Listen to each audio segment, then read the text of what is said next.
Recognize Mr. Johnson from South Dakota for 5 minutes to speak on his legislation. Thanks, Madam Chair, Madam Ranking Member. I just want to start by thanking you. This is actually how Washington is supposed to work. We worked with your teams for a long time in pulling together the discussion draft that you both referenced, the Restoring Accountability to IHS bill, and then we kept working on it. We realized that politics is the art of the possible. Y'all had coached us about the value of breaking this into smaller pieces so we could get some movement, gain some traction. And so it's really the fruits of those labors that brings us here today. And I want to thank you for this hearing as well as the diligence of this committee and trying to make sure that we're moving the ball in the right direction on trying to improve the quality of care in IHS. It's just an incredibly important obligation we have that we're not always doing a very good job of meeting. In South Dakota, the average age of death is 78 years old. For Native American, for enrolled members, it's 58 years.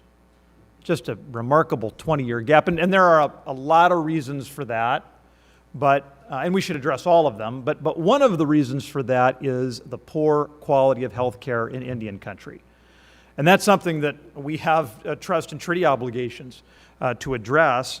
And we also know that part of that, the problem with the health care is we also have a provider problem. Now, to be clear, there are tremendous human beings who choose to serve in Indian country because they have huge hearts and they want to make a difference. But we also know that there have been times that IHS has been a refuge for providers who are not good, who should not be practicing medicine. And study after study has shown us that. I would refer to the 2021 report, which we have to give some credit to IHS for independently commissioning that report. So often in government, you see people try to cover up their errors, but IHS in this 2021 report was able to uncover that IHS had willfully ignored and actively suppressed efforts to go out and identify this particular provider who had been later convicted of a series of sexual misconduct, the kind of person who should not be practicing medicine, and obviously we have a lot of work to do on that front. There are also instances where you have a provider who gets rejected to practice medicine off reservation because of malpractice, and then they apply for a job on IHS and they get hired.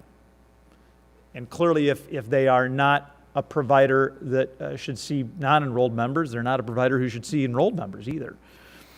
And so the bills before you today are really an attempt, particularly the bill that I'm talking about, is an attempt to get at both of those issues with two things. Number one, strengthening the information sharing practices between the state medical boards and IHS so we can figure out who the bad actors are and make sure we don't hire them.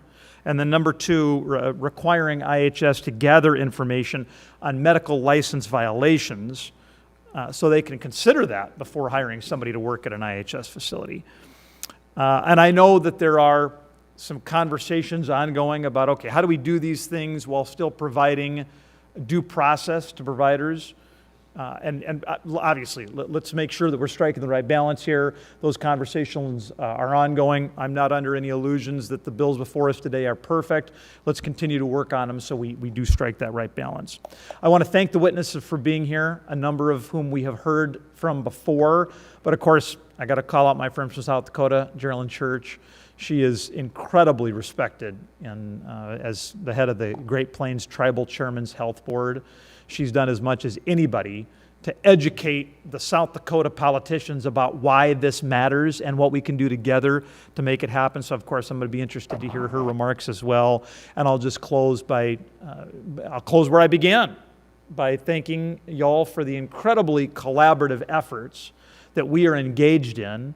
We so often talk about what doesn't work in Washington, D.C., but today's a pretty good day, because we're moving closer to making progress. It's a little progress, and we need a lot of progress, but let's celebrate the little progress when we get it. With that, I yield.